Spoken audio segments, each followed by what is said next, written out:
It's the Gear Tester here. Welcome to my first range report on the Ruger LC Carbine. This is a compact, lightweight weapon chambered in 5.7 by 28. I found this firearm to be tremendously fun to shoot. I've been surprised at how accurate this little carbine has proven to be. This first range report will contain a brief discussion on accuracy. I'll focus more fully on and demo this carbine's precision in my second range report that will be released in a couple of weeks.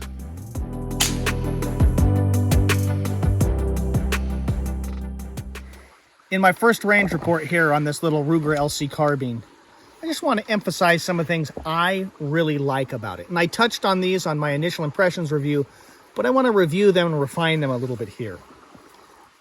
A lot of you guys know that I'm a short, compact, pleasantly plump little dude. I'm working on being less pleasantly plump. But what I really like about this gun is its overall length and weight. Naked, it's 11 ounces lighter than the most affordable AR-15 that just has standard polymer furniture on it. And with an AR-15 like that, you don't have a free-floated handguard with a optics rail that's the total length of the handguard with you, okay? You don't have that already on the gun. And, you can buy one of like the Ruger 5.56, just their most affordable AR-15, or a Smith & Wesson Sport AR-15, and they're going to be basically the same exact price as this gun. And so just something to think about. This is lighter weight, and so for me as a short, small-statured individual, this gun is really appealing because it is such a compact, lightweight little tool. Another thing I like about it is the fact that it's not chambered in 5.56. I have a number of guns that are chambered in 5.56, but it's chambered in 5.7 by 28. That round is less powerful, but it still shoots at a very flat trajectory out to 200 yards because I'm able to aim, point of impact with this little red dot out to 200 yards and get good hits.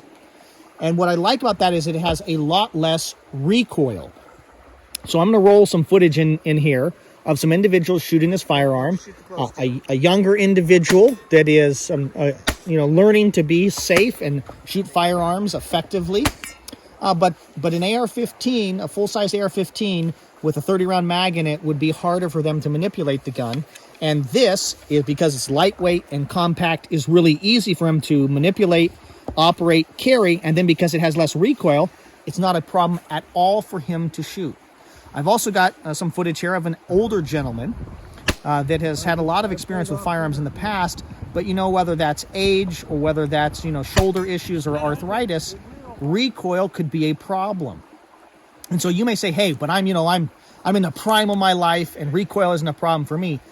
You're right, until it is. Maybe you're hurt or you're wounded, and that kind of goes to this idea of the intended purpose of this firearm. And I really think that the Ruger LC Carbine is designed to be a personal defense weapon.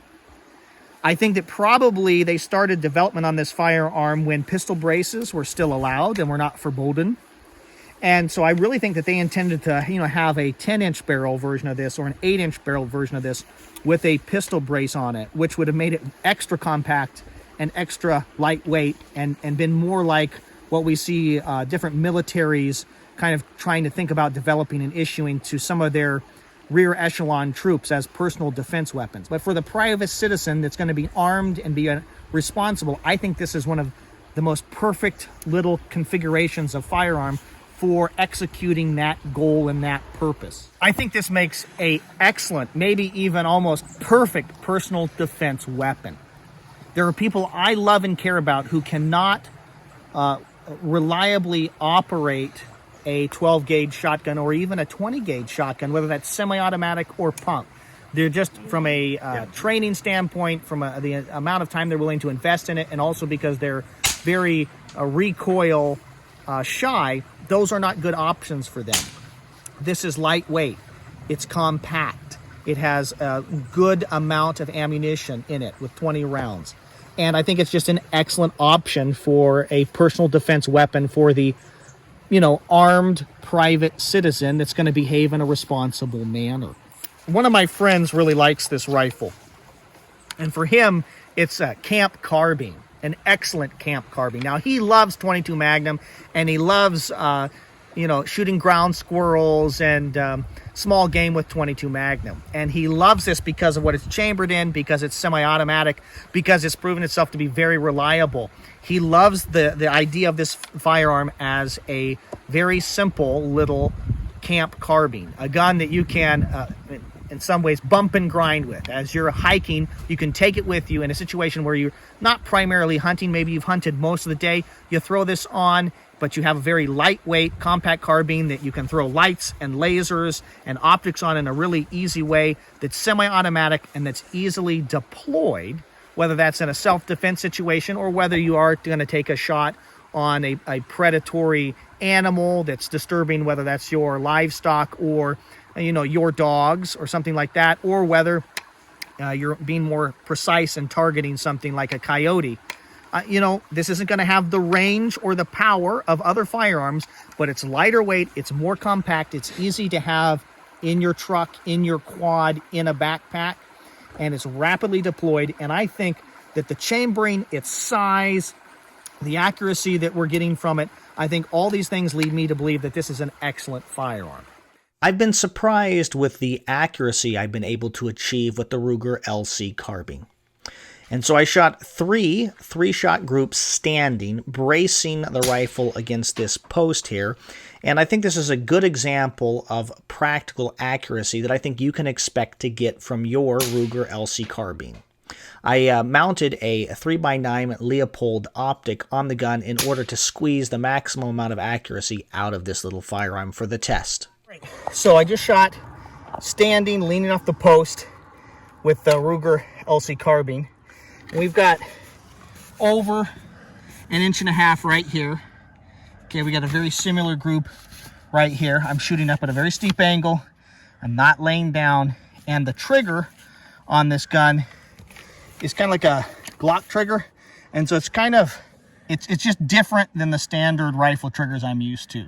Okay, then we have the third group I shot here, and I'm pretty happy with that group. Now we're at 80 yards. We're shooting standing. I've got the suppressor on the rifle.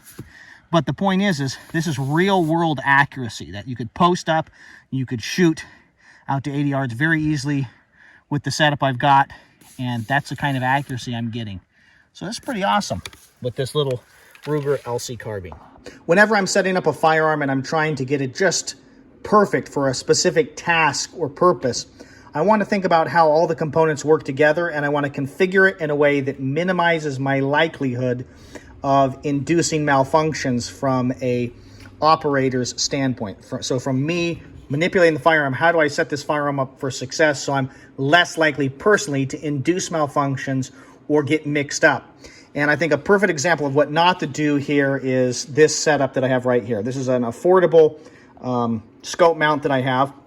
And it's not the one that I would keep on this firearm, and it's not one that I would recommend, but I wanted to see how accurate this Ruger LC Carbine could be, and I thought that a magnified optic would help me be able to squeeze the maximum amount of accuracy out of it. So I had this additional mount lying around, and I decided to put this Leopold 3x9 scope in it and try and see how accurate the firearm could be.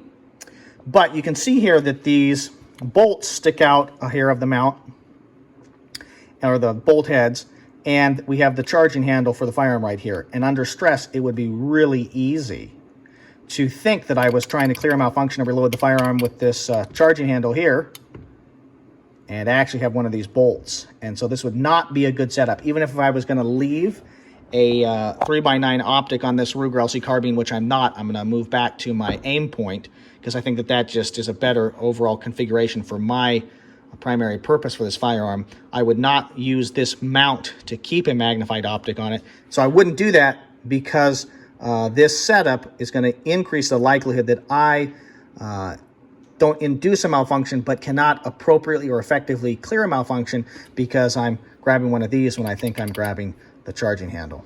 Now, lots of people are going to worry about the 5.7x28. It's going to be not as available as they want, not as affordable as they want. Ammo prices are going up. You know, I was recently at my big box store in the town that I live at, and shotgun shells were $10 for 25 rounds. I can remember a couple years ago when it was $5 or $6. Ammo prices are going up. You got to look at what you're getting for the price of that round. And a good quality hollow point round for this little LC carbine from Ruger, it's costing about $40 for 50 of those rounds.